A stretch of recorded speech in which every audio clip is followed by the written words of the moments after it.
بسم اللہ الرحمن الرحیم۔ السلام علیکم معزز سامعین۔ سرکار واصف علی واصف رحمۃ اللہ علیہ فرماتے ہیں، جس کو غم کی تیز آنچ لگے تو اس کا موسم بدلتا نہیں اور اس پر ایک ہی موسم طاری ہو جاتا ہے۔ اسی طرح جس کو تقرب الہی مل جائے اس کا بھی موسم نہیں بدلتا، اس کے اندر ایک ہی موسم رہ جاتا ہے۔ یعنی کہ ایک دفعہ اگر آپ حال سے گزر جاؤ، یعنی اللہ کے بتائے ہوئے راستے سے آپ ایک دفعہ حال سے گزر جاؤ، تو پھر آپ کے جتنے بھی حالات بدلتے جائیں، پھر آپ کا حال نہیں بدلے گا، حال وہی رہے گا اور پھر آپ صاحب حال ہو جائیں گے۔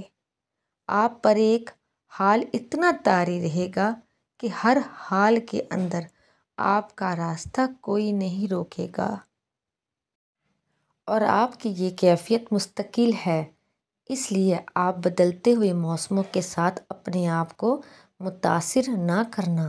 بدلتے ہوئے رنگوں میں ایک رنگ ہمیشہ رہتا ہے، وہ ہے صبغۃ اللہ، جس کو کہتے ہیں اللہ کا رنگ۔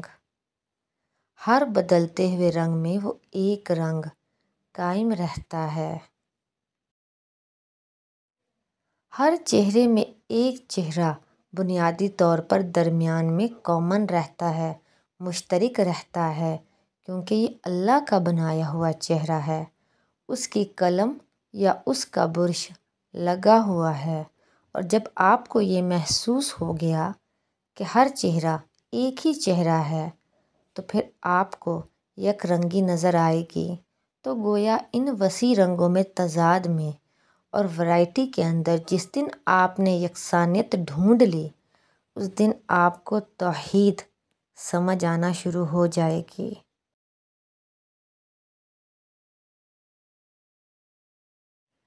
اگر آپ سے میں کہوں کہ جمعرات کو کسی غریب کو اللہ کی راہ میں کچھ دے دینا، تو آپ اگلی جمعرات کو نظر بھی نہیں آئیں گے۔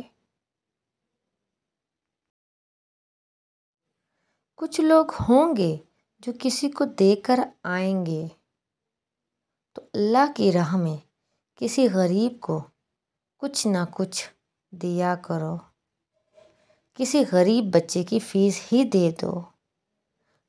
تو اللہ کی راہ جو ہے وہی انسانوں کی راہ ہے۔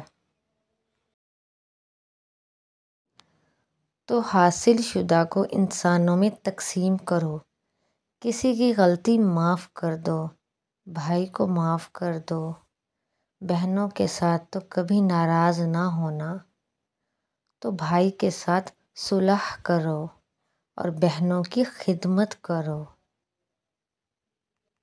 عزیز سامعین جی، قیمتی گفتگو بہت غور سے سنیں۔ رمضان اور مزدور کے متعلق قیمتی ارشادات۔ اس لیے جو مزدور مکان بنا رہا ہے وہ روزہ نہیں رکھ سکتا۔ اگر روزہ رکھے تو درمیان میں اسے ریلیف چاہیے، مگر آپ آرام کرنے نہیں دو گے، کہو گے دہاڑی پوری کر۔